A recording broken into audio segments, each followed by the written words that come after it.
यावत्तोयधरा धराधर धरा धाराधरा भूधरा यावच्चारु सुचारु चारु चमरम चामीकरम चामरम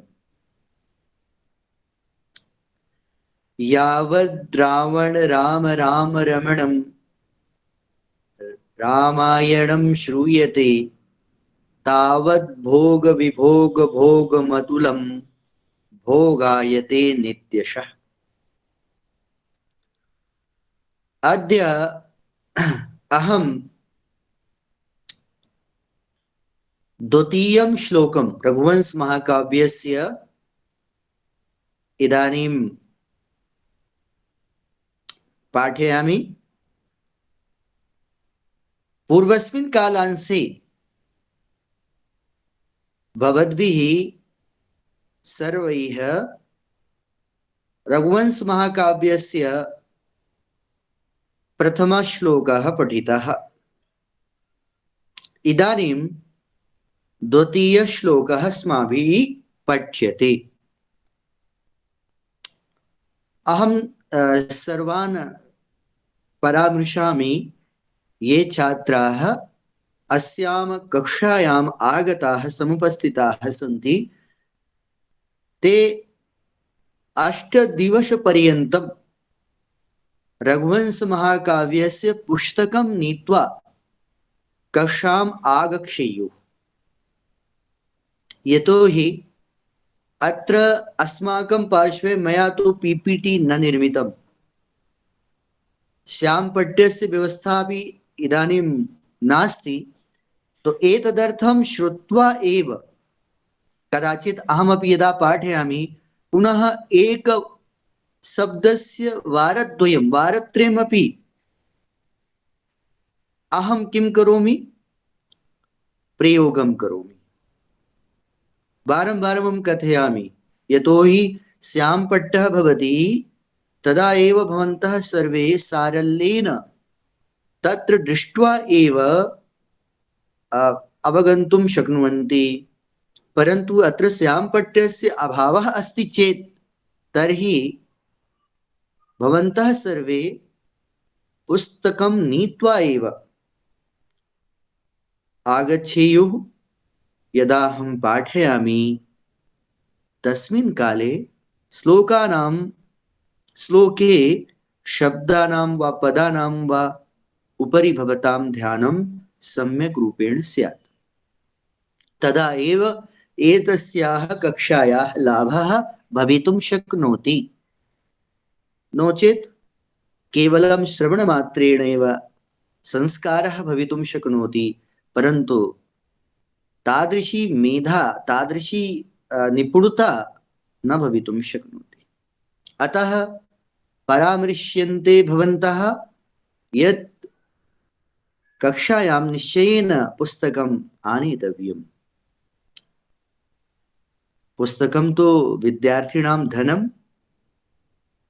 पुस्तकं कदाचित् न भवति चेत् तर्हि वर्तमानकाले इदानीं सङ्गणककालः प्रचलति।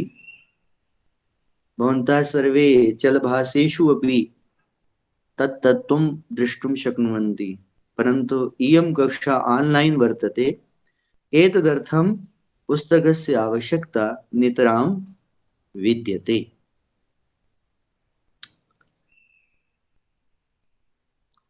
अनुष्टुप् छन्दसः उच्चारणं पाठः वा कथं क्रियते? दक्षिणात्यैः विद्वांसैः एतस्य उच्चारणं क्रियते। उत्तरभारतीयैः विद्वांसैः किमपि भिन्नम् उच्चारणं क्रियते। पाठस्य काले एव किं भवति? अहं तु ह्यः एव सर्वम् उक्तवान्। छन्दसः पाठे कुत्र यतिः अस्माभिः करणीयः भवति। तत्पूर्वस्मिन् कालांसे मया सर्वम् उक्तम्। अद्य पुनः अहं पठामि। क्व सूर्यप्रभवो वंशः क्व चाल्पविषया मतिः तितीर्षुर्दुस्तरं मोहा दुडुपेनास्मि सागरम् दुडुपेनास्मि सागरम्। एतत् छन्दः अतीव लघु छन्दः वर्तते, अतः रागः तु अस्त्येव, कदाचित् भिन्ना भिन्ना भवितुं शक्नोति, परन्तु एतस्य छन्दसः या शैली भवति सा शैली समान रूपेण अस्माभिः दृश्यते। तो क्व सूर्य प्रभवो वंशः क्व चाल्प विषया मतिः तितीर्षुर्दुस्तरं मोहात् दुडुपेनास्मि सागरम्। श्लोकानां श्रवणमात्रेणेव यदि अस्माभिः अर्थः अवगम्यते तर्हि प्रसादगुणः अस्माभिः पूर्वम् उक्तं, तत्र प्रसादगुणः भवति इत्युक्तं मया पूर्वस्मिन् कालांसे। परन्तु यत्र अन्वयस्य अपेक्षा भवति तदा एव अस्माभिः अन्वयस्य विधिः स्वीकर्तव्यः। अस्माभिः अन्वयस्य विधिः स्वीकर्तव्यः। अतः प्रथमस्तावत् अन्वयः अस्माभिः करणीयः। क्व सूर्य प्रभवो वंशः क्व चाल्प विषयामतिः। अस्मिन् श्लोके महाकवि कालिदासः निगदति। किं कथयति? सः कथयति अस्माकीना या बुद्धिः वर्तते अति क्षुद्रास्ति, अति लघ्वी अस्ति मदीया मतिः। और अपरस्मिन् पक्षे अहम् इदानीं रघुकुलस्य नृपाणां वर्णनं कर्तुम् ईहे, तदनुगुणमेव बुद्धिः स्यात्, परन्तु तादृशी मतिः नास्ति, तादृशी बुद्धिः अस्माकं पार्श्वे नास्ति। अब बुद्धिः नास्ति, उत्कृष्टचरितानां वर्णनम् अस्माभिः कर्तुम् ईहते, तर्हि किं करणीयम्? तर्हि बुद्धेः तीक्ष्णता, बुद्धेः स्थितिः अतीव सुदृढ़ा स्यात्। बुद्धेः आवश्यकता इतोपि अस्ति। यदस्ति, या बुद्धिः मम पार्श्वे अस्ति तदनुगुणा तद न पर्याप्तम् अस्ति रघुवंशे समागतानां राज्ञां वर्णनस्य कृते। अतः आवश्यकं वर्तते यत् अस्माकं पार्श्वे बुद्धिः इतोपि स्यात्। एतदर्थमेव सः स्वकीयायाः मतेः न्यूनता रघुवंशे समागतानां राज्यां चरितस्य उत्कृष्टता अस्मिन् श्लोके महाकवि कालिदासेन प्रतिपाद्यते।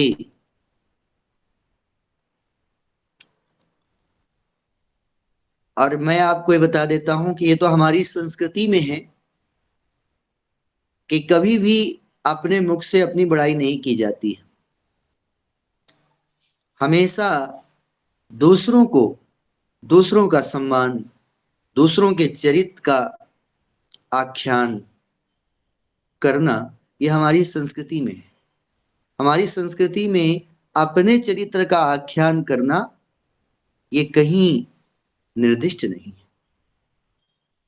जो व्यक्ति अपने चरित्र का आख्यान स्वयं अपने मुख से करते हैं तो उनका चरित्र उत्कृष्ट होते भी न्यून हो जाता है। उसका महत्व तो कम हो जाता है। ये परंपरा देखिए, ये साहित्य में आपको देखने को मिलेगी, क्योंकि साहित्य जो है वो क्या है, सहितयोः शब्दार्थयोः भावः साहित्यम। साहित्य जो है वो शब्दार्थ की सहिती है, जिसमें हित का भाव निहित होता है, अपने हित का भाव, दूसरे हित का भाव, संसार के समस्त प्राणियों के हित का भाव जिसमें सन्निहित होता है, ऐसी ऐसी विधा को हम साहित्य कहते हैं। और इसमें है साहित्य। अब इसमें वास्तविक साहित्य क्या झलक रहा है? इसमें वास्तविक साहित्य झलक रहा है कि हमें कभी भी अपनी प्रशंसा अपने मुख से नहीं करनी है। हमें दूसरे जो वर्णनीय व्यक्ति हैं, दूसरे जो महान चरित्र वाले व्यक्ति हैं, उनके चरित्रों का वर्णन करना है, जिनके करने से हमारे अंदर बैठी हुई जो कलुषता है, जो ईर्ष्या है, जो निंदा का भाव है, वो धुल जाए, प्रक्षालित हो जाए, हट जाए, जिसके कारण हमारा अंतःकरण, हमारा हृदय गंगा जल की भांति निर्मल हो जाए, पवित्र हो जाए।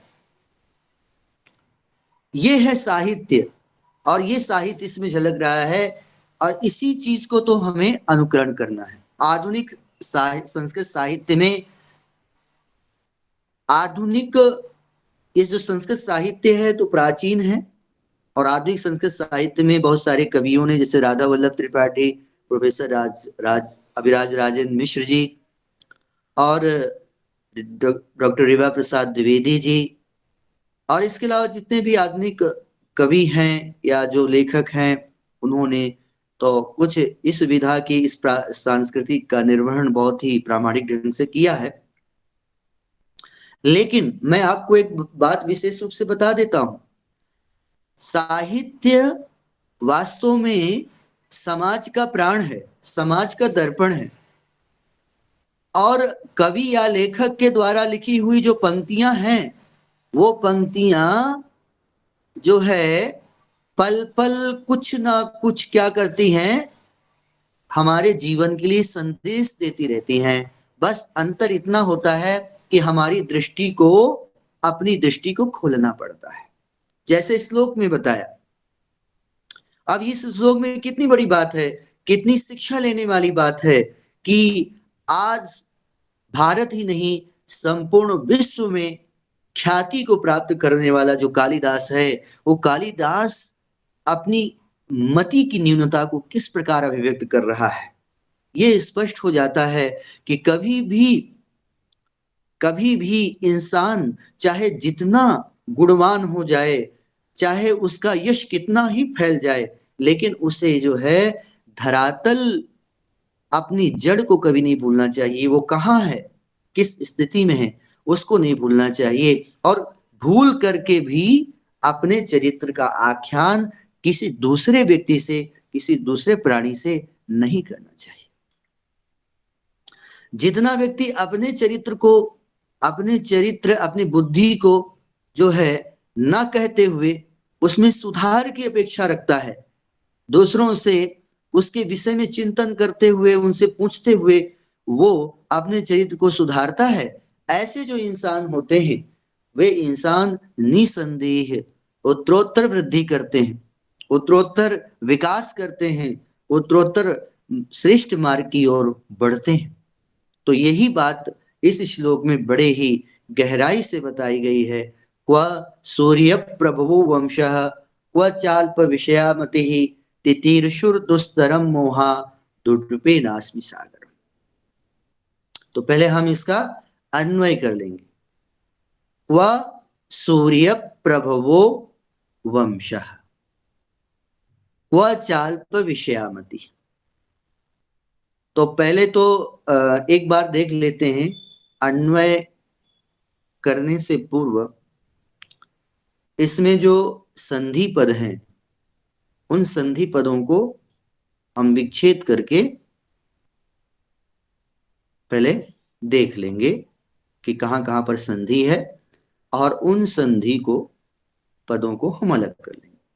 पहले देखिए, क्व तो शब्द बिल्कुल से अलग है।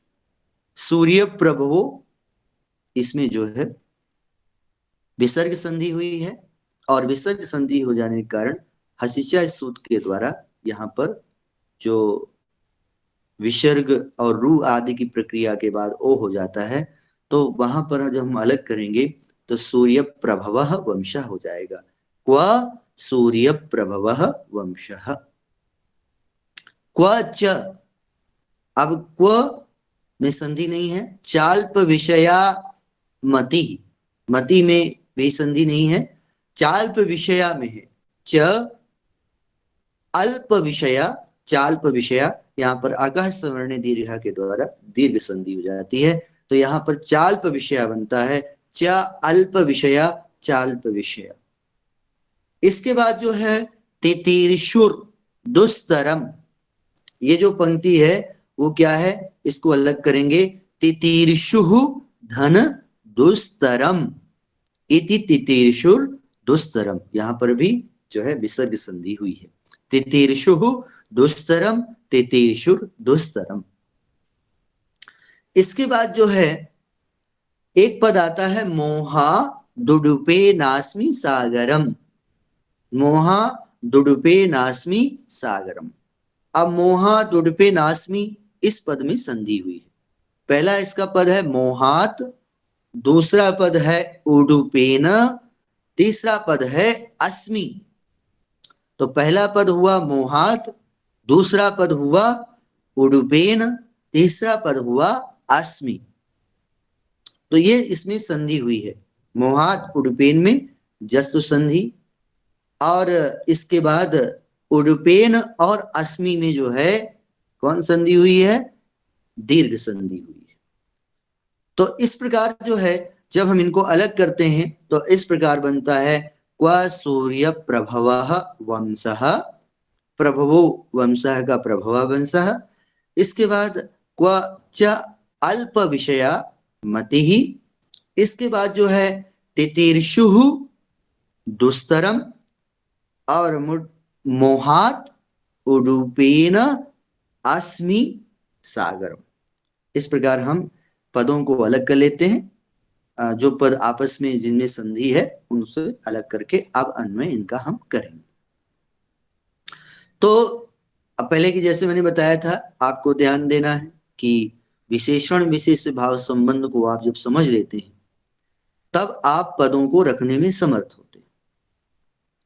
मैं यहाँ पर एक बात विशेष बता देना चाहता हूं कि यदि आपको पुस्तक न मिले और वहां पर आपको पुस्तक मिल जाए, उसमें व्याख्या न मिले या उसका अन्वय न मिले, तो आप में इतना सामर्थ्य तो अवश्य होना चाहिए कि आप उसका अन्वय करने में समर्थ हो जाए, उसका आप अन्वय कर लें। अब ये नहीं है कि श्लोक आ गया और श्लोक आने के बाद आपको ये लगता है कि भाई अब इसका अन्वय करेंगे, अर्थ जानना है तो अन्वय करना पड़ेगा, पदों को थोड़ा सा क्रम से रखना पड़ेगा। तो उस स्थिति में फिर आपको कॉपी या किसी दूसरे पुस्तक की या व्याख्या की अपेक्षा या अन्वय की अपेक्षा ना हो, तो इसलिए मैं आपको एक तरीका बता रहा हूं, उसको ध्यान से सुनिए। कि अब जैसे पदों को रखना है तो पदों को रखने के पहले विशेषण विशेष भाव संबंध समझ लीजिए। विशेषण विशेष भाव संबंध के विषय में कल मैंने बड़ी विशेष ढंग से चर्चा की थी। विशेषता विशेष पूर्ण ढंग से मैंने कल आपको बताया था कि विशेषण विशेष भाव संबंध को आप समझ गए तो आप कोई भी संस्कृत साहित्य का कोई भी पंक्ति आ जाए आराम से उसका अर्थ कर लेंगे, क्योंकि उसी में सब मूल चूल जो है प्रसंग छिपा रहता है, जो संबंध है उसी में रहता है। अब जैसे यहां पर आप देख सकते हैं, पहले मैंने पहले बताया था कि वाक्य का आप कर्ता ढूंढिए, फिर उसके बाद कर्म को ढूंढिए और फिर इसके बाद उसकी क्रिया ढूंढिए। इसके बाद देख लीजिए कि तीनों में से जो है किनके किनके विशेषण कहाँ कहाँ पर हैं, उन विशेषणों को अलग अलग लेकर के उन शब्दों के पीछे प्रयोग कर दीजिए। और ये आवश्यक नहीं है कि किसी वाक्य में कर्ता कर्म और क्रिया के अतिरिक्त भी होता है, साधन का भी प्रयोग, करण का भी प्रयोग हो सकता है, संप्रदान का प्रयोग भी आ सकता है, अपादान का भी प्रयोग आ सकता है, संबंध का प्रयोग भी आ सकता है, अधिकरण का भी प्रयोग आ सकता है। यानी जो आपके जो 7 प्रकार के कारक हैं, वैसे षष्ठी को कारक नहीं मानना है, ये व्याकरण का सिद्धांत है कुछ, लेकिन अब हम बाद में उसको भी अंतर्भाव कर लेते हैं। तो 7 प्रकार के जो कारक हैं, उन कारकों का जहां जहां भी प्रयोग आएगा उनके विशेषण हो सकते हैं। जब विशेषण होंगे तो उन विशेषणों को पहचान करके उन विशेष्य के पास में रख करके हम अन्वय का विधान कर लेते हैं। इसमें हमें अभ्यास की आवश्यकता है। अभ्यास के बिना देखो भाई कुछ नहीं है, इसलिए अभ्यास करना आवश्यक है। यहाँ पर भी हमें अभ्यास करना पड़ेगा और बहुत सारी प्रकृति मिलेगी। जैसे इस वाक्य की प्रकृति कुछ दूसरी है,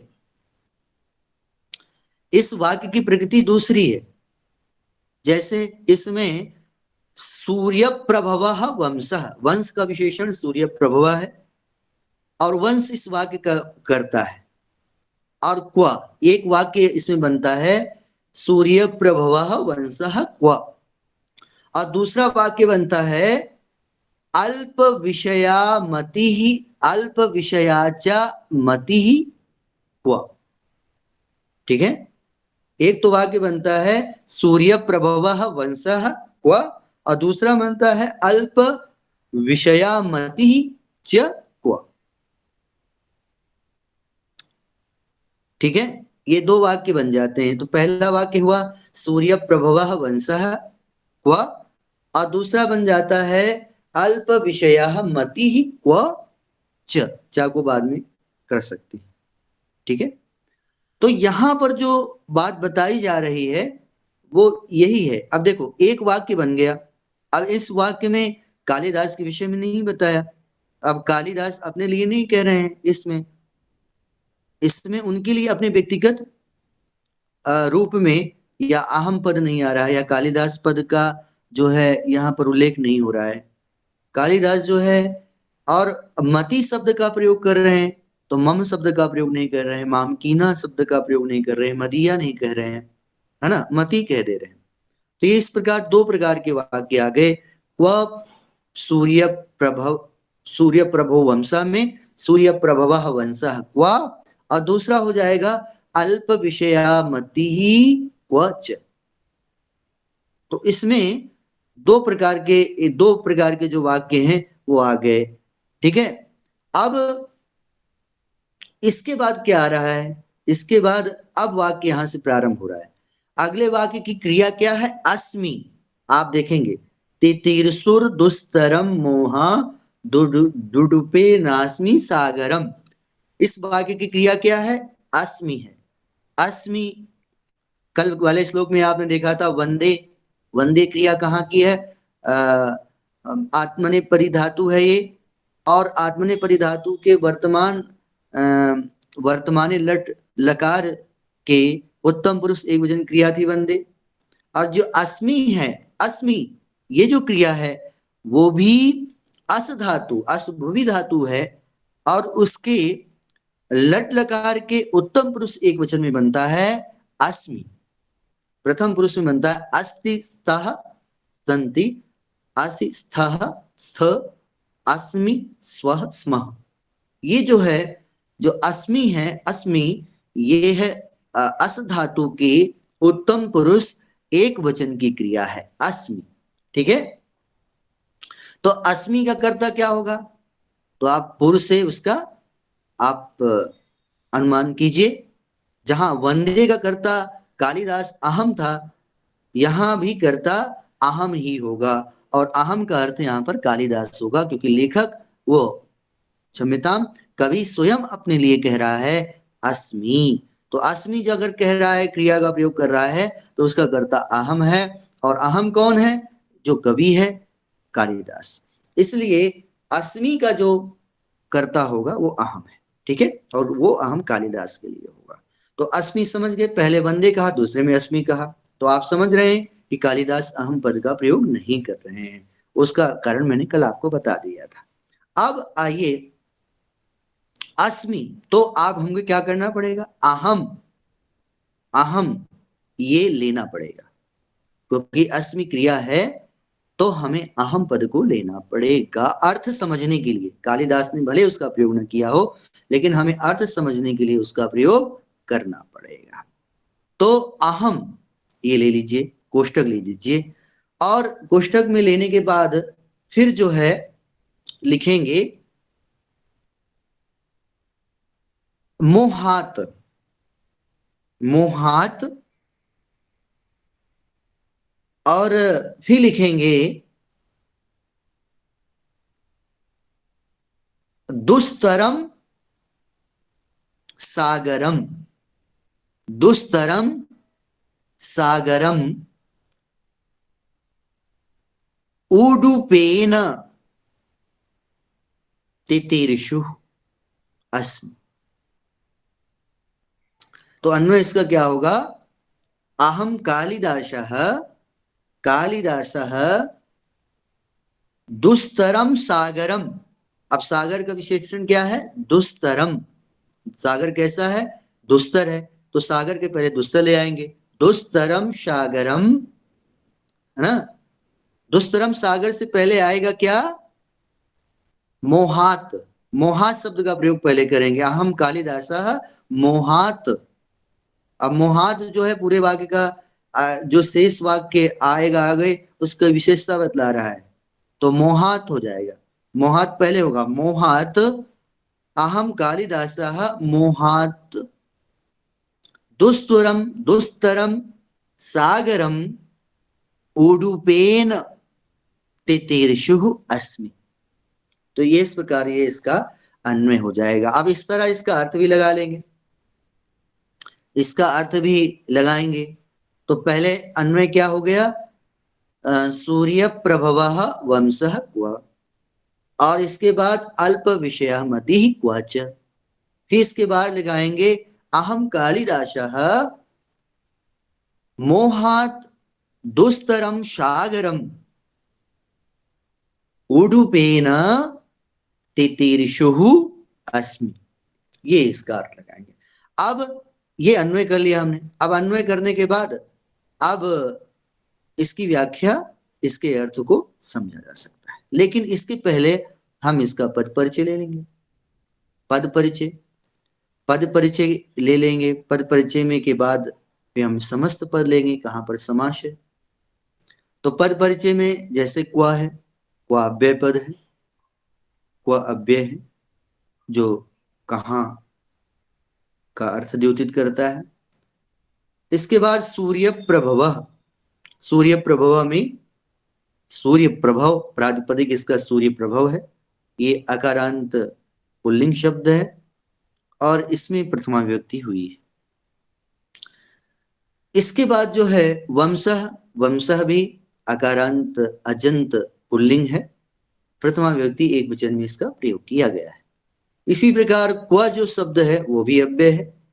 अल्प विषया, जो अल्प विषया पद है वो आकारांत स्त्रीलिंग शब्द है जिसके रूप रमा शब्द की तरह चलते हैं। तो यहाँ पर अल्प विषया जो पद है वो जो है आकारांत स्त्रीलिंग है, ठीक है, यानी अजंत स्त्रीलिंग है और आकारांत है, इसलिए इसके रूप जो है रमा रमे रमा, इसलिए रमा बनता है। यहाँ चाल्प विषया बना है। मति शब्द तो आप जानते हैं इकारांत है। इकारांत अजंत इकारांत स्त्रीलिंग शब्द है मति, और मति मति मतयः इसके रूप चलते हैं।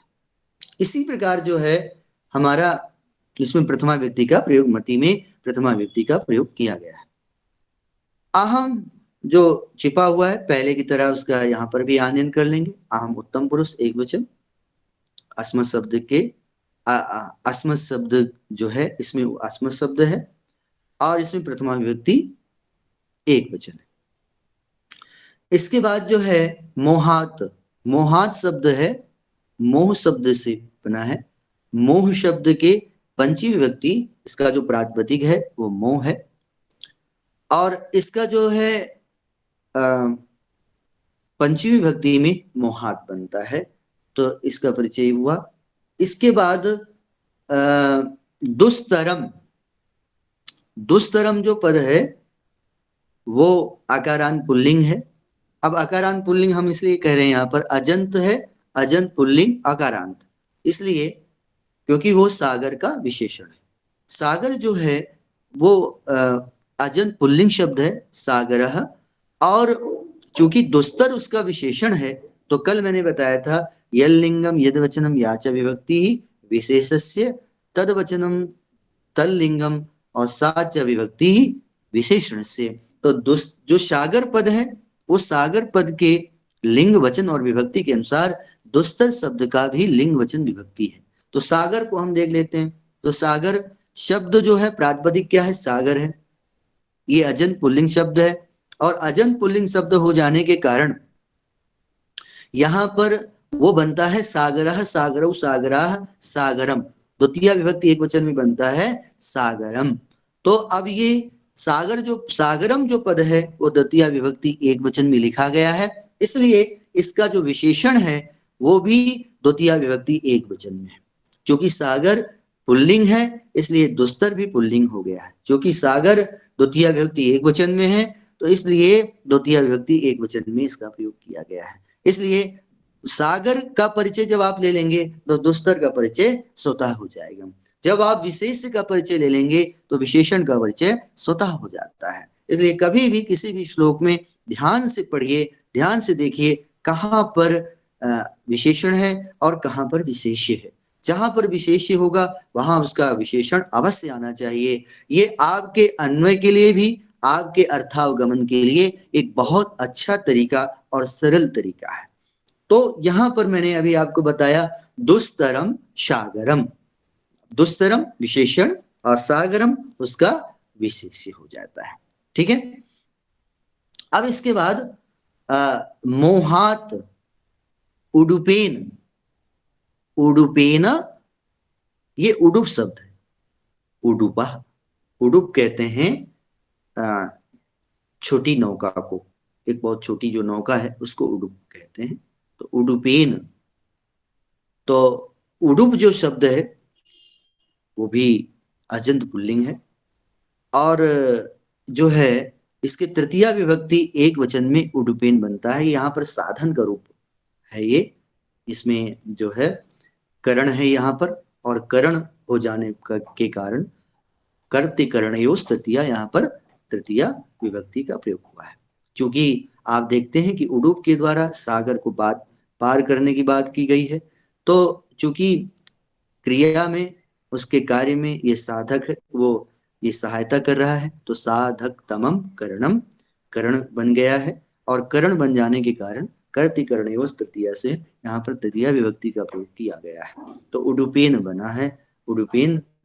और फिर इसके बाद अस्मि, अस्मि मैंने भी बताया अस धातु है, अस भुवि धातु, और इसके लट लकार उत्तम पुरुष एक वचन में अस्मि बनता है, अस्मि शब्द का अर्थ होता है। तो इस प्रकार इसका अर्थ जो है, इसका हम ये पद परिचय देख लिया। अब पद परिचय के बाद किस शब्द में कौन सा समास है ये भी देख लेते हैं। जैसे सूर्य प्रभवा, ये समस्त पद है। अल्प विषया, ये भी समस्त पद है। इसके बाद फिर दो ही यहाँ पर समस्त पद दिखाई पड़ते हैं। तो आप देखते हैं कि अल्प विषया, विषय शब्द पुल्लिंग होता है प्राय, विषय आप देखते हैं, लेकिन यहाँ पर स्त्रीलिंग में आया है। कभी भी आप देखेंगे, ये बात नोट कर लीजिए, अगर आप कुछ लिख रहे हैं या समझ रहे हैं तो ये ध्यान दीजिए। कभी भी जो नियत पुल्लिंग वाले, नियत लिंग वाले शब्द होते हैं, जिनमें ही आप देखते हैं कि वो हमेशा जिस लिंग में है वैसे लिंग में आते हैं, हमेशा उसी रूप में आप पढ़ते हैं। और यदि वही शब्द भिन्न रूप में आए, दूसरे लिंगों में आए, अपने विषय अपने लिंग को छोड़ करके दूसरे लिंगों का आनयन करें, उनमें वो चीज देखी जाए, तो आप वहां से निसंदेह ये अनुमान लगा लेना कि निसंदेह उसमें कहीं समास तो है। क्योंकि समास की प्रक्रिया में वही शब्द क्या हो जाता है, वह जिसके लिए आता है वो उसकी विशेषता बतलाने लगता है। खासकर आपको बहुव्रीहि समास में ये देखने को मिलेगा। बहुव्रीहि समास में आपको देखने को मिलेगा कि जो नियत लिंगी शब्द होते हैं जिनका अपना व्यक्तिगत एक लिंग, एक पहचान होती है, वे शब्द प्रायः बहुव्रीहि समास में वो क्या हो जाते हैं, वो जो है विशेष के लिंगवत हो जाते हैं, विशेष के लिंग के समान हो जाते हैं। जैसे विषय शब्द है, अब विषय शब्द प्रायः विषयः अजंत पुल्लिंग में प्रयोग किया जाता है, लेकिन यहाँ पर विषया हो गया।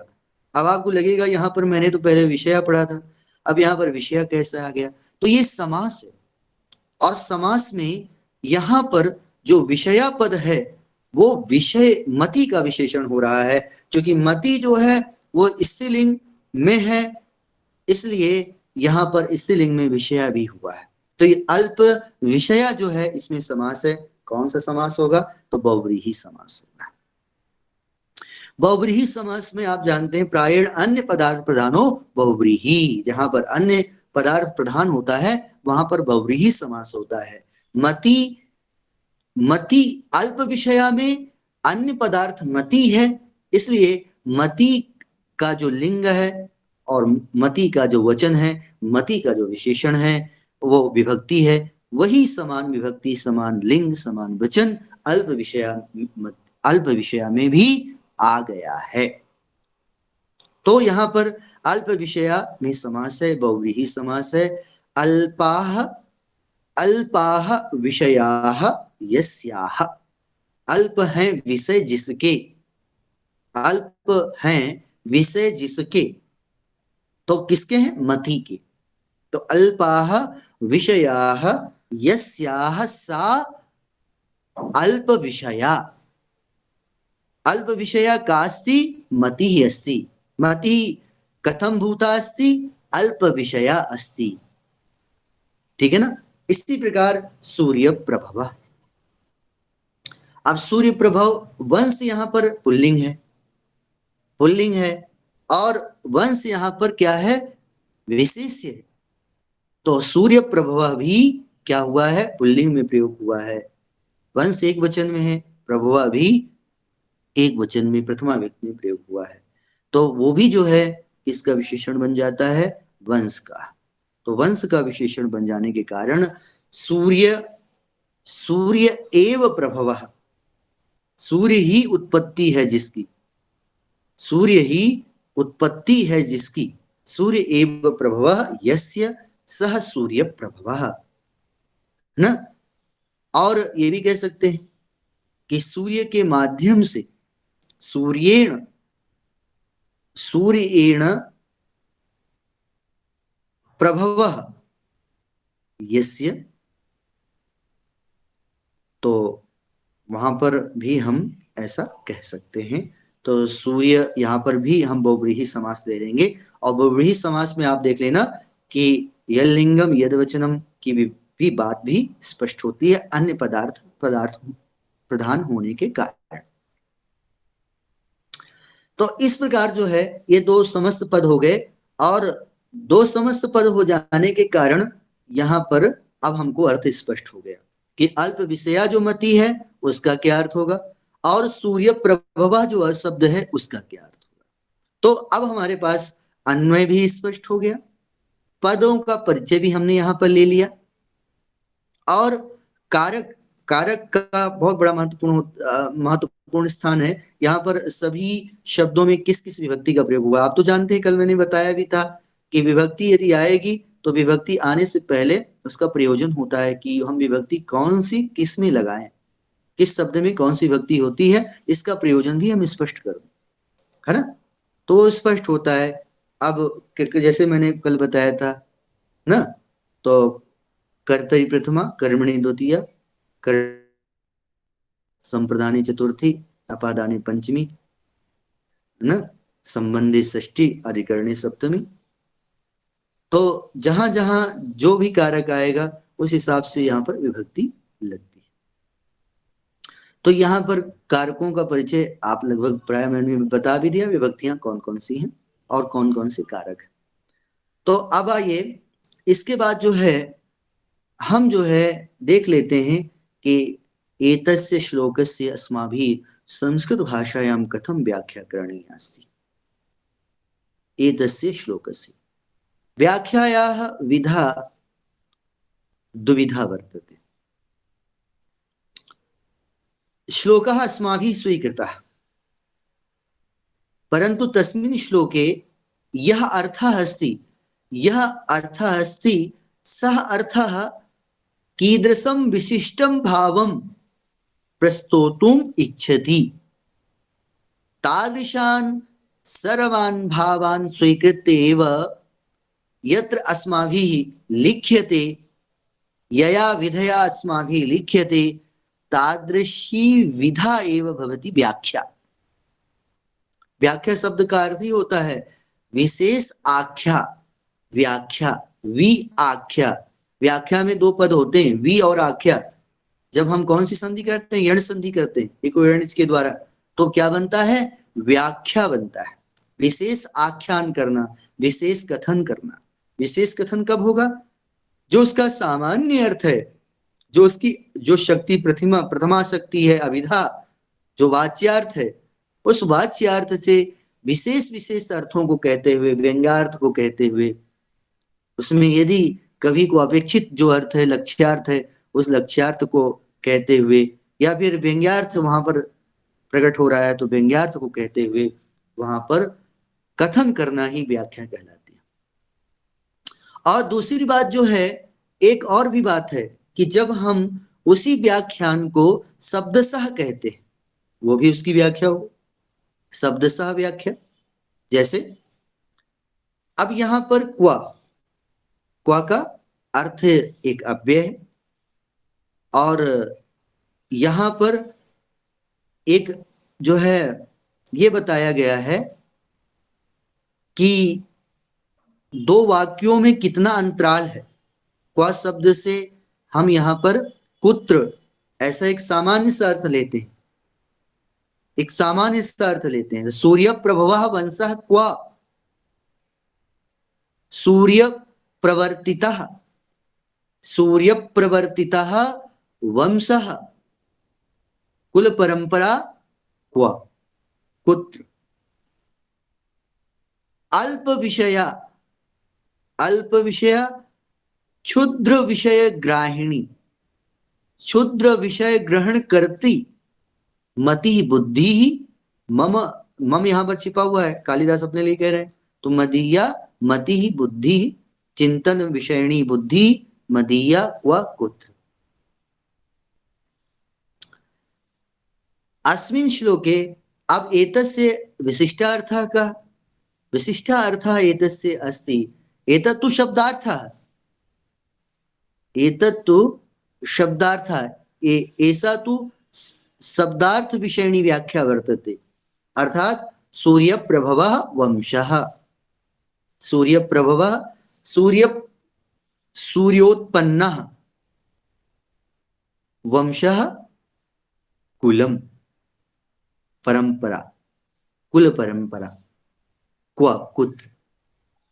और अल्प विषय, अल्प विषय मति, अल्प विषय ग्रहण कर्त्री मति बुद्धि क्व कुत्र मदीया। और आशय कः अस्ति एतस्य? एतस्य आशय अस्ति अहो सूर्येण प्रवर्तितः अयं वंशः कियान् महान् अस्ति, कियान् विशालः वर्तते, कियान् उत्कृष्टः वर्तते। परंतु कियान् विशालः, कियान् महान्, कियान् उत्कृष्टतमः मम मति बुद्धि अल्प विषयणी, अल्प विषय ग्रहण कर्त्री वर्तते। एतस्य आशयः वर्तते। यतो हि अहं रघुकुल कुल नृपाणां चरितम् इदानीं प्रणेतुम् इच्छामि, अभिव्यञ्जितुम् इच्छामि।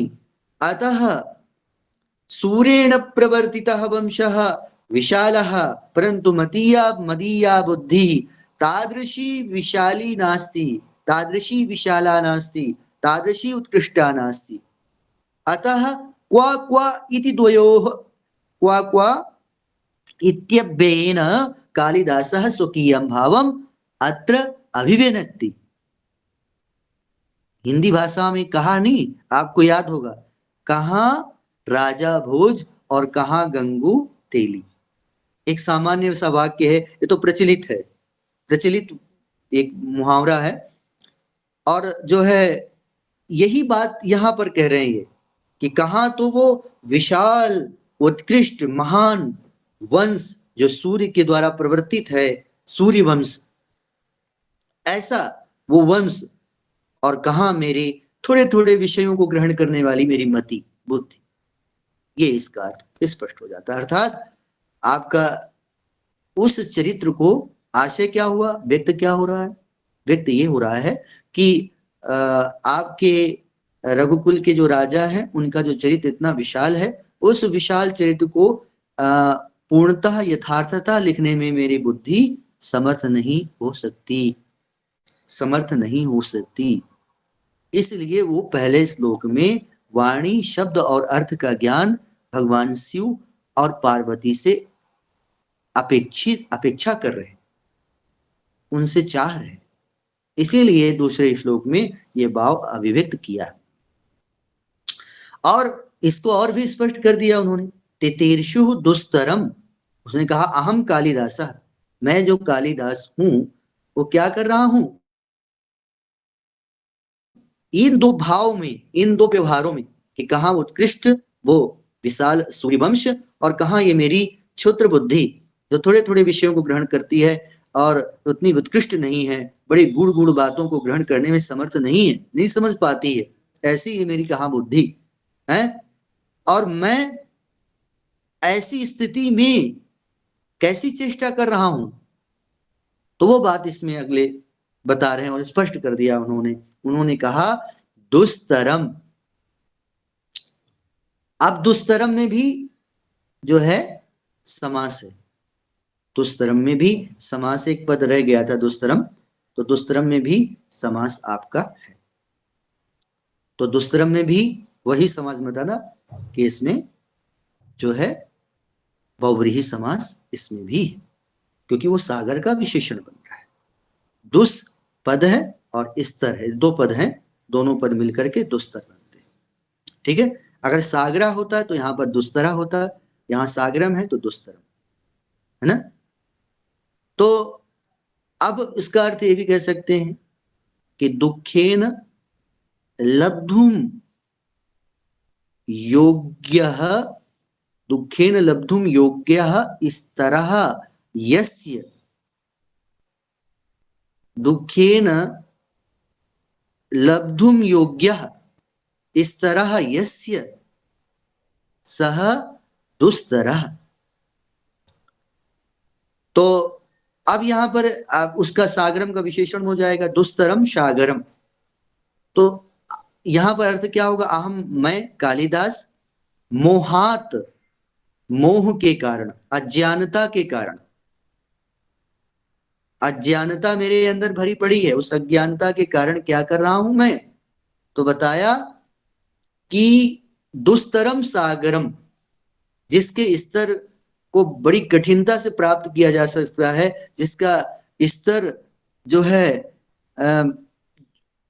प्राणियों के द्वारा पहुंचने योग्य नहीं है, ठीक है ना, जिसका स्तर बड़ा विशाल है और कठिनता से प्राप्त करने योग्य है, ऐसे जो सागर है उस सागर को उडुपेन, एक छोटी सी नौका के द्वारा, एक अल्प नौका के द्वारा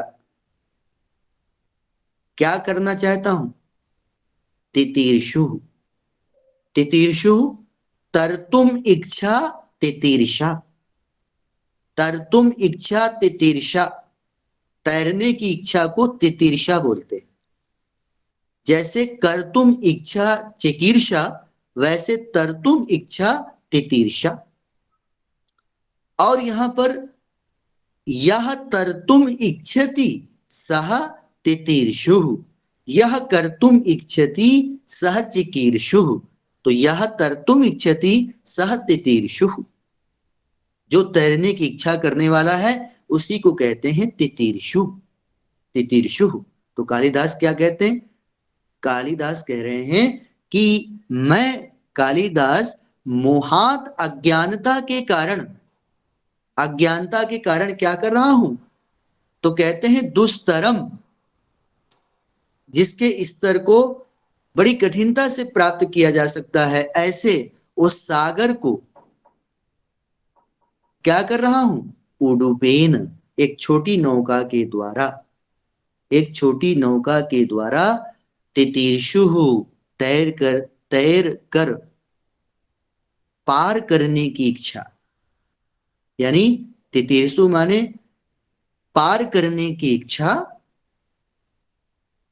कर रहा अस्मि, या पार करने की इच्छा रखने वाला अस्मि हूं। तितीर्षु माने तैर कर पार करने की इच्छा करने वाला, यानी उससे छोटी नौका से उसको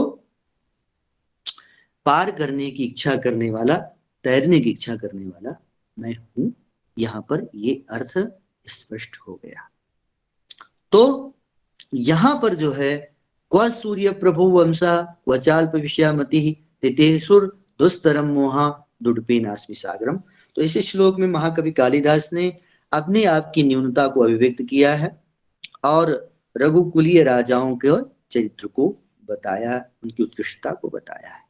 अच्छा, ये भी ऐसे भी होता है कि यदि आप किसी के महत्व को स्पष्ट करना चाहते हैं और आप महान हैं, तो आप पहले अपनी अपनी जो है अपनी न्यूनता दिखा देंगे अगर उस व्यक्ति के सामने, तो उस व्यक्ति की गरिमा और भी बढ़ जाएगी और भी उत्कृष्ट हो जाएगी। तो इससे क्या हो जाता है, इससे यदि आप उसको अपना विषय बना ले रहे हैं, तो जन सामान्य में या समाज में उसकी जो स्थिति है या उसका जो महत्व है वो और बढ़ जाता है और उसको बड़े लोग ध्यान से सुनते हैं। एक मनोवैज्ञानिक एक प्रभाव होता है। ये मार्केटिंग अगर बात करें तो बाजारीकरण में यही हो रहा है आजकल।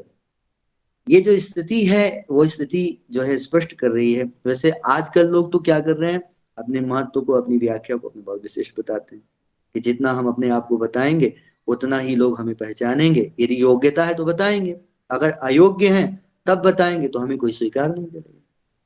तो योग्यता होने पर भी लोग आज मार्केटिंग का जो सिस्टम कर रहे हैं। लेकिन एक तरीका ये भी है, कालिदास ने बड़ा सुंदर बताया है कि देखो कि यदि कवि तो लिख रहा है उस विषय में, अब लिखने की बात कोई ये कह देगा, समाज में कई तरह के लोग हैं, वो कहेंगे कि भाई वंश परंपरा की बात तो जैसे कुछ पुराणों में भी आ गई है और इसके बाद रामायण में तो इनका चरित्र वर्णन ही है, तो चरित्र का वर्णन करने के उपरांत भी जो है यहाँ पर हम क्यों कह रहे हैं इस प्रकार, ये तो कोई नई बात नहीं है, कोई नई चीज नहीं है, ये तो रिपीट करके उसी बात को कह रहे हैं। लेकिन लेकिन एक ऐसा कवि इस बात को कह रहा है कि जो इतनी प्रसिद्धि को प्राप्त कर रहा है, तो प्रसिद्धि को प्राप्त करने वाला व्यक्ति उनके चरित्रों में क्या देखा, क्या कोई विशेष बात देखी जिससे वो अपने आप को न्यून बता रहा है, अपने आप को अल्प विषयमति कह रहा है, अज्ञानी कह रहा है। उसने क्या देखा उसमें जिसके कारण वो अपने आप को अल्प विषयमति वाला कह रहा है, इतना महान व्यक्ति अल्प विषयमति कह रहा है, तो इसका मतलब है कि उनके चरित्र में कहीं ना कहीं बहुत उत्कृष्टता होगी। पाठक सुनते ही उस पर आकृष्ट हो जाता है, उसके पढ़ने की चेष्टा करता है। तो एक अवधारणा, एक जो सूत्रपात है पाठकों के हृदय में उन रघुकुली राजाओं के प्रति जो है पढ़ने की, उनका चरित्र अनुकरण करने की का जो सूत्रपात है, इस श्लोक में महाकवि कालिदास ने करने की प्रयास किया। तो अब आप देख सकते हैं कालिदास जो है वैदर्भी रीति के महान कवि हैं। आप देखना है यहाँ पर आपको समास भी मिलेगा, 2 पदों से ज्यादा समास यहाँ पर नहीं मिल रहा है। सूर्य प्रभव आप देख रहे हैं, अल्प विषयामति कह रहे हैं, और प्रसाद प्रसाद गुण कैसे इसमें सामान्य रूप से दिखाई पड़ रहा है, आपको ज्यादा अन्वय नहीं करना पड़ रहा है, सामान्य रूप से अर्थ क्व सूर्य प्रभो वंशा क्व चाल्प विषयामति तितेषु दुस्तरम मोहा दुष्पे नास्मि सागर। तो पहले इन वाक्यों में प्रसाद गुण से एक एक वाक्य का कैसे सामान्य सा अर्थ निकलता चला आ रहा है ना। और दूसरी बात यह है कि दो पदों से अधिक समास नहीं हुआ है ना, दो से अधिक पदों का समास नहीं हुआ है। और माधुर्य विद्यमान है। आपको टवर्ग, डवर्ग और ढवर्ग और ड, ढ, ध, भ आदि, ट आदि वर्णों की आपको यहाँ पर स्थिति प्राप्त नहीं होती होगी। तो और माधुर्यपूर्ण वर्ण है, यहाँ पर माधुर्यपूर्ण वर्ण है, तो मधुरता भी अभिव्यक्त हो रही है और अर्थ भी सामान्य रूप से स्पष्ट हो रहा है।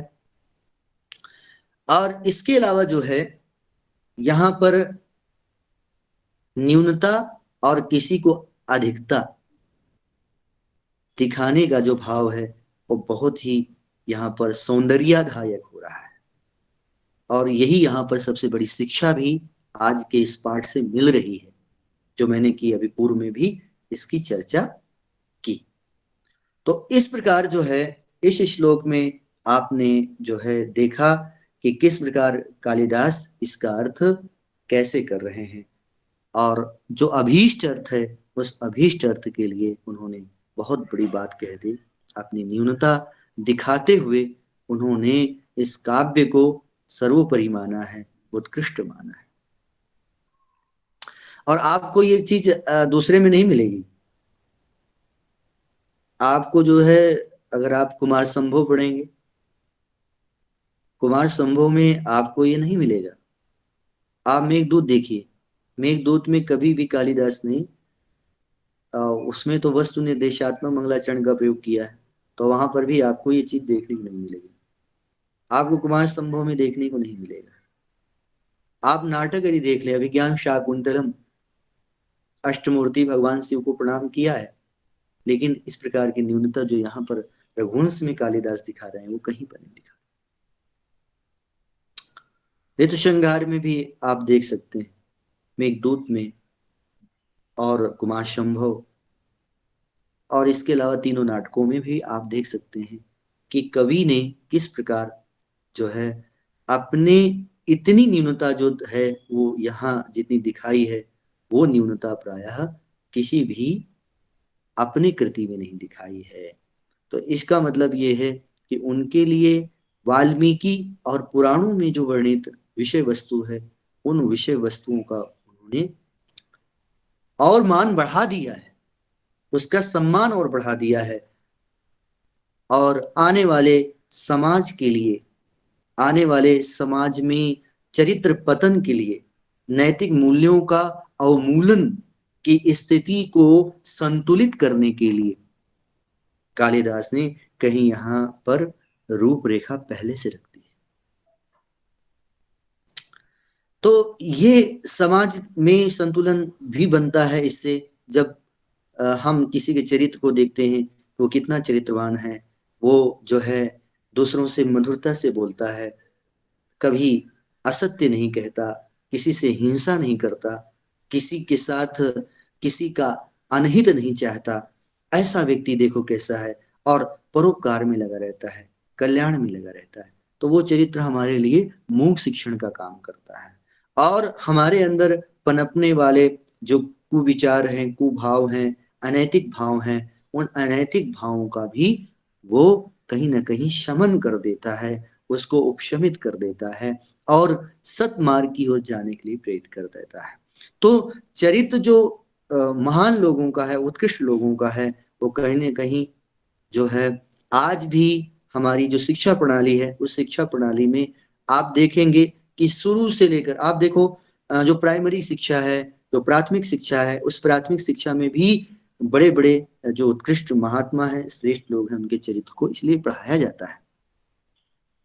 उनके चरित्रों को जो है पढ़ाया जाता है, उसका कारण यही है कि उनमें जो मूल्य हैं, उनमें जो संस्कृति है, उनमें जो व्यवहार की एक कथा परंपरा चल पड़ी है, उस कथा को जो है बता करके और उनमें वो प्रभाव उत्पन्न करने की चेष्टा की जाती है। तो ये है महान लोगों के चरित्र का कहने का उद्देश्य, ख्यापन करने का उद्देश्य। रामकृष्ण परमहंस और इन महान महात्मा बुद्ध और जो हमारे स्वतंत्रता सेनानी हुए हैं, वो चाहे सरदार वल्लभ भाई पटेल या फिर जो है सरदार भगत सिंह, या फिर जो भी परंपरा हमारे समाज में रही है, वो चाहे स्वतंत्रता सेनानी की रही हो, राष्ट्र प्रेमी लोगों की रही हो, विद्वानों लोगों की रही हो, समाज सेवी लोगों की रही हो, तो उन उन चीजों को हम वहां से निकाल निकाल करके लाते हैं, और उन चीजों को हम आधुनिक पीढ़ी को, अपने समाज को एक संतुलन बनाने के लिए राष्ट्र के प्रति प्रेम, समाज के प्रति प्रेम और जन सामान्य के लिए संवेदना, करुणा आदि का भाव रखने के लिए हम वो चीज पढ़ाते हैं, समझाते हैं, और लोगों तक पहुंचाने तक उनको करने के लिए उस ज्ञान का उपदेश भी देते हैं। तो ये जो रघुवंश महाकाव्य की जो परंपरा है, ये वास्तव में ये वाल्मीकि वाल्मीकि के बाद महाभारत की जो स्थिति आई है, उसके बाद इसका निर्वहन रघुवंश में बड़े ही सुंदर ढंग से किया गया है। और आज भी, और यही नहीं, कालिदास पहले कालिदास के ग्रंथों की पहले ही प्रासंगिकता नहीं थी, आज भी पूर्ण इसी रूप में प्रासंगिक है। तो ये है कवि की उत्कृष्ट रचना, और कवि में ये जो भाव है इस श्लोक को देख करके, वो भाव आपको दूसरे श्लोकों में भी दिखाई पड़ जाएगा। अभी अगर हम अग्रिम श्लोक पढ़ेंगे तो उसमें भी वो चीज दिखाई पड़ जाएगी। तो अब जो है हम क्या करते हैं, छंद के विषय में देखो मैंने बता दिया है, तो वो जो छंद चल रहा है वो छंद आप यहाँ पर देखेंगे। छंद तो यहाँ अनुष्टुप है, कल मैंने बहुत सारी चीजें बताई थी, लक्षण भी बताया था। श्लोके षष्ठम गुरुज्येयम सर्वत्र लघु पंचमम द्विचतुष्पादयो ह्रस्वम सप्तमम दीर्घमन्यो, ये मैंने श्लोक भी बताया था। ये, और इसी श्लोक के माध्यम से मैंने जो है ये भी बताया था कि कैसे हम उसको प्रामाणिक रूप से जान सकते हैं, कैसे हम उसको टेस्टिफाई कर सकते हैं, उसको नली कर सकते हैं कि क्या इसमें है अनुष्टुप। तो आप जितने भी पाठक जुड़े हुए, वो जो मैंने कल बताया था उसी ज्ञान को यहां पर भी इस श्लोक में अप्लाई करेंगे।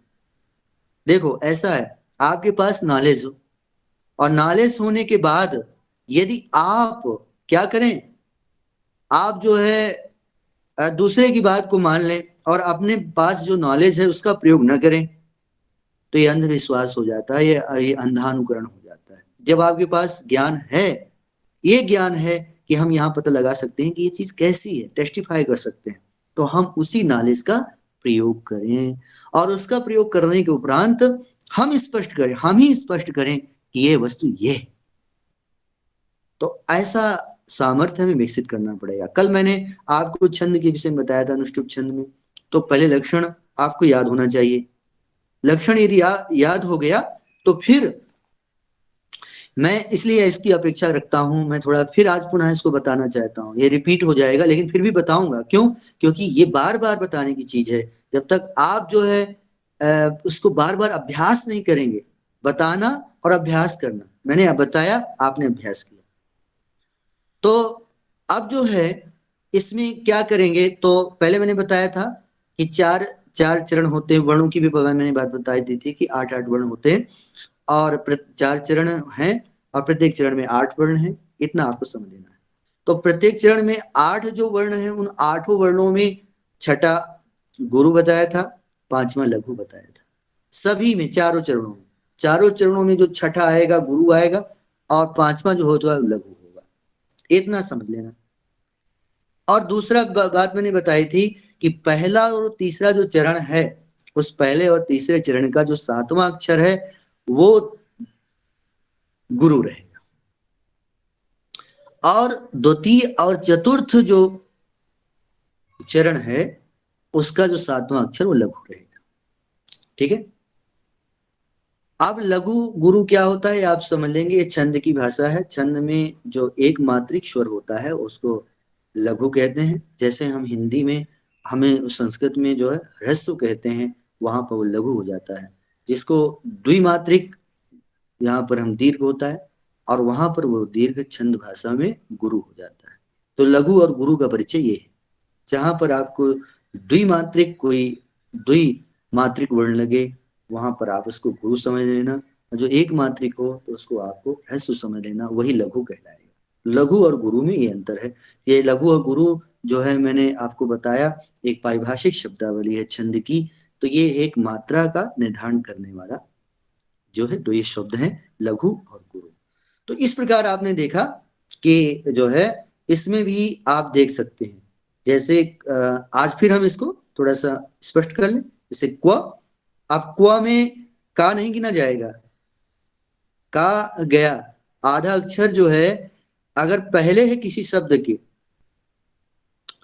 और उसके पहले कुछ नहीं है, तो आप ये समझ लेना कि क्व उस अर्धाक्षर की गिनती नहीं होगी। जैसे क्व, क्व में का पहले है और वह बाद में है, तो क्वा के पहले भी कोई अक्षर नहीं है, तो क्वा की गिनती नहीं होगी, वा की ही गिनती होगी। तो वह से हम गिनेंगे वर्ण, ना कि का से गिनेंगे। ठीक है, वाह हुआ पहला, सु हुआ दूसरा, सूर हुआ दूसरा, या हुआ तीसरा, प्र हुआ चौथा, भा हुआ पांचवा। भा, अब भा जो है आप बताइए, भा में कोई मात्रा है? नहीं है। आ है ह्रस्व, ह्रस्व आकार है, तो आकार हो जाने के कारण यहाँ पर जो है वो एक मात्रिक है, तो ये लघु हो जाता है। अब देखो वो लिखा है ना, वो अब अन्वय किया था, इसमें संधि हसीचा के सूत्र के द्वारा संधि हुई है, तो जब संधि विच्छेद कर देंगे तो क्या होगा? वह हो जाएगा। तो वह हो जाने के कारण जो है यहाँ पर विसर्ग, विसर्ग के योग में पूर्व वर्ण यदि क्या है? लघु है, तो दीर्घ माना जाता है, गुरु माना जाता है। ठीक है, देखो लघु वर्ण गुरु कहां कहां माना जाता है, ये ध्यान समझिए। यदि लघु वर्ण के बाद विसर्ग हो, या उसमें कोई अर्धाक्षर हो, उसके आगे अर्धाक्षर हो, या उसमें अनुस्वार हो, है ना, तो हमेशा आप जो है वह गुरु माना जाएगा। जैसे वह के आगे विसर्ग है, तो वह क्या माना जाएगा? वह माना जाएगा गुरु। इसलिए वह कौन सा अक्षर हुआ? छठा, छठा के आगे विसर्ग है तो गुरु माना जाएगा। ठीक है, तो भा हुआ पांचवा और वह हुआ छठा, तो छठा हुआ गुरु और पांचवा हुआ लघु। तो पहले वाले में आपकी श्लोके षष्ठम गुरु जेयम, ये पंक्ति घटित हो जाती है। और दूसरी सर्वत्र लघु पंचमम। अब सर्वत्र लघु पंचमम, सर्वत्र लघु पंचमम कब होगा? वो सर्वत्र जो है वो पहली वाली पंक्ति के लिए भी है और दूसरी वाली पंक्ति के लिए भी है। श्लोके षष्ठम गुरुजेयम सर्वत्र लघु पंचमम, और सर्वत्र ये जो अर्थ है ना, दोनों में है कि सभी जगह हमको छठा देखना है और सभी जगह चारों चरणों में पांचवा देखना है, तो सर्वत्र का उपलक्षण दोनों में हो जाता है ना। तो ये तो हुआ पहले का। अब दूसरे का देखिए, क्व, क्व में क्या हो जाएगा? वाह ही गिनेंगे, और नहीं, अब वह तो हमने गिन लिया, वह हो गया छठा। अब सातवां देख लीजिए, सातवां है वंश, और हमने क्या बताया था? सर्वत्र लघु पंचमम द्विचतुष्पादयो ह्रस्वम। सातवां क्या हुआ? द्वि दूसरा और चौथे पाद का जो सातवां अक्षर है वो क्या होगा? लघु होगा। तो अगर दूसरे चौथे का लघु होगा तो दूसरे चौथे के अलावा छोड़ करके कौन से चरण बचे? प्रथम और तृतीय। तो प्रथम और तृतीय का जो सातवां अक्षर होगा वो गुरु हो जाएगा, इसके विपरीत। वो तो रस हो, वो तो लघु हो गया, और ये गुरु हो जाएंगे। तो ये कौन सा चरण हम आपको बता रहे हैं? प्रथम चरण। तो प्रथम चरण का सातवां अक्षर क्या है? व के ऊपर क्या है? अनुस्वार। अभी मैंने बताया कि जिस लघु वर्ण के बाद यदि लघु वर्ण में या लघु वर्ण के बाद अनुस्वार, अर्धाक्षर, विसर्ग अगर ये आए तो वो लघु वर्ण क्या हो जाता है? गुरु हो जाता है। वंश, वंश, तो वह क्या गया है अनुस्वार, वह में है अनुस्वार, तो अनुस्वार के कारण वह जो लघु है वो गुरु हो जाएगा, तो सातवां अक्षर गुरु हो गया। तो ये पूरी पंक्ति हमारी घटित हो गई, किसमें, किसमें घटित हो गई, अनुष्टुप छंद में घटित हो गई। ठीक है, और इसी तरह दूसरी पंक्ति को देख लीजिए, क्व, अब क्व में का भी नहीं, वा गिनिए, चा दूसरा वर्ण, ला को नहीं गिनेंगे तो पहले आ जाएगा चा के में परिगणित हो जाएगा, पा हो गया तीसरा, वी हो गया चौथा, और श जो मूर्ध, मूर्ध जो शकार है श है, वो क्या हो जाएगा, वो हो जाएगा पांचवा। अब पांचवा लघु है ना, उसके ना तो आगे उसमें ना कोई अनुस्वार है, ना कोई उसमें जो है संयुक्त अक्षर मिला हुआ है, उसमें केवल मात्र अकार है, तो अकार हो जाने के कारण वो लघु माना गया। और इसके बाद उसके ठीक सामने य है, या में क्या है आकार, अब आकार हो जाने के कारण वो क्या हो जाएगा, वो हो जाएगा गुरु। तो पांचवा लघु हो गया और छठा गुरु हो गया। अब ये कौन सा चरण हो गया, ये दूसरा चरण चल रहा है। अब दूसरे चरण में सातवां अक्षर देखना है, या के बाद माँ आ रहा है, माँ में देखो क्या कोई अनुस्वार है, कोई अर्धाक्षर है, नहीं है, या फिर कोई जो है अर्धाक्षर भी नहीं है, अनुस्वार भी नहीं, विसर्ग भी नहीं, तो क्या हो जाएगा, माँ लघु हो जाएगा। तो सात, दूसरे में लघु और पहले में सातवां अक्षर गुरु। ठीक है, तो पहले और तीसरे का एक गुरु रहेगा सातवां, और दूसरे चौथे का सातवां लघु रहेगा। जैसे हमने यहाँ देख लिया, दो बिंदु, दो बिंदुओं को हमने और स्पष्ट कर लिया। चौथे में भी गिनिए, ती पहला, तीर दूसरा, शुर तीसरा, दुस चौथा वर्ण, ता पांच, त, त क्या है पांचवा वर्ण, तो ता है पांचवा, तो ता अगर पांचवा यहाँ पर हो रहा है, तो अब आप देखिए तो वो भी लघु है, उसमें भी किसी प्रकार का संयोग नहीं किसी वर्ण का। फिर इसके बाद जो है रा देखिए, रा, रा के ऊपर अनुस्वार है, रा है लघु लेकिन वहां अनुस्वार है, तो अनुस्वार के योग में क्या हो जाएगा, वो गुरु हो जाएगा। जब गुरु हो जाएगा तो पांचवा हो गया लघु और छठा हो गया गुरु। तो तीसरे चरण में भी देखो ये बात स्पष्ट हो जा रही है, सर्वत्र लघु पंचमम श्लोके षष्ठम गुरु जी। ठीक है, अब रा के बाद है मो, मो क्या है सातवां अक्षर, सातवां अक्षर है, तीसरा चरण है, सातवां अक्षर है, और सातवें अक्षर में मैंने क्या बताया था, द्विचतुष्पादयो ह्रस्वम सप्तमम दीर्घ मन्यो, मन्यो का से क्या हुआ, अन्यो का से यहाँ पर प्रथम और तृतीय चरण, ये कौन सा चरण है तृतीय, तृतीय चरण में क्या है मो, म होता तो लघु होता, मो है तो ये क्या हो गया गुरु हो गया, तो सातवां अक्षर क्या हो रहा है गुरु हो गया। ठीक है, इसके बाद इसी तरह हम अगले भी गिन लेंगे, मोहा तक 8 हो गया, दु, डू, पे, ना, ये 4 अक्षर हो गए, और मी पांचवा हो जाता है लघु है, सा ये छठा है ये गुरु हो गया, और गा, ग, गा क्या है लघु है, उसके आसपास कोई संकोचन नहीं, तो इस प्रकार ये हमारा